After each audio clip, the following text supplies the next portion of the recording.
ঈদুল আজহা আত্মত্যাগ, উৎসর্গ আর সৃষ্টিকর্তার প্রতি আনুগত্য সব মিলে মুসলিম বিশ্বের মহান উৎসবের নাম ঈদুল আজহা। ঈদের নামাজ, পশু কোরবানি, মুসলিমদের ঐতিহ্যবাহী সব মিষ্টান্ন খাওয়া কিংবা সৌহার্দ্য বিনিময়ে একে অন্যের সঙ্গে কোলাকুলি করা। ঈদ মানেই যেন আনন্দ উদযাপনের বড় এক মাধ্যম আর মুসলিমদের মিলন মেলা। সেই বিশেষ দিনটা কখনো পরিবারের সঙ্গে, কখনো আবার হাজার মাইল দূরে থেকে উদযাপন করতে হয় সবাইকে, ভাগ করে নিতে হয় ঈদের আনন্দ। পরিবার থেকে হাজার মাইল দূরে তেমনই এক ঈদ পালন করলেন শান্ত, সাকিব, মোস্তাফিজরা। ঈদের আনন্দ ভক্তদের সঙ্গে ভাগাভাগি করে নিতে সামাজিক যোগাযোগ মাধ্যমে নিজের অনুভূতি প্রকাশ করেছেন ক্রিকেটাররা। পরিবার ছাড়া ঈদ উদযাপনের অনুভূতিটা যে ভিন্ন রকম তা ফেসবুক পোস্টে লিখেছেন টাইগার ক্রিকেটার তাওহিদ হৃদয়। ঈদ মুবারক লিখে শুভেচ্ছা জানিয়েছেন সমর্থকদের। ঈদের শুভেচ্ছা জানিয়েছেন দলের সিনিয়র ক্যাম্পেইনার মাহমুদুল্লাহ রিয়াদও। জন্মনে প্রাণোচ্ছল এক ছবি পোস্ট করে সামাজিক যোগাযোগ মাধ্যমে ভক্তদের উদ্দেশ্যে উইশ করেছেন রিয়াদ।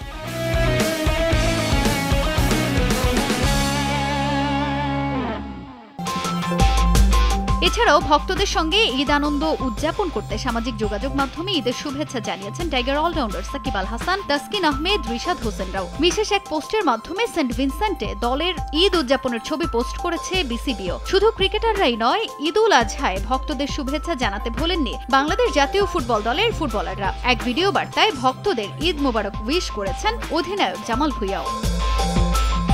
এদিকে শুধু বাংলাদেশেই নয়, ঈদ আমেজ ছুঁয়ে গেছে আন্তর্জাতিক অঙ্গনের ফুটবলারদেরও। ঈদ আনন্দ ভক্তদের সঙ্গে ভাগাভাগি করে নিতে ক্লাব আল নাসরের পক্ষ থেকে উইশ করেছেন পর্তুগিজ সুপারস্টার ক্রিস্টিয়ানো রোনালদো। শুভেচ্ছা জানিয়েছেন অ্যান্টোনিও রুডিগার। মুসলিম ভক্তদের উদ্দেশ্যে পোস্ট করে ঈদ শুভেচ্ছা জানিয়েছে English club Liverpool, Spanish club Barcelona, Real Madrid, Manchester city সহ আরও বেশ কয়েকটি ক্লাব। তাজিন খন্দকার, সময় সংবাদ।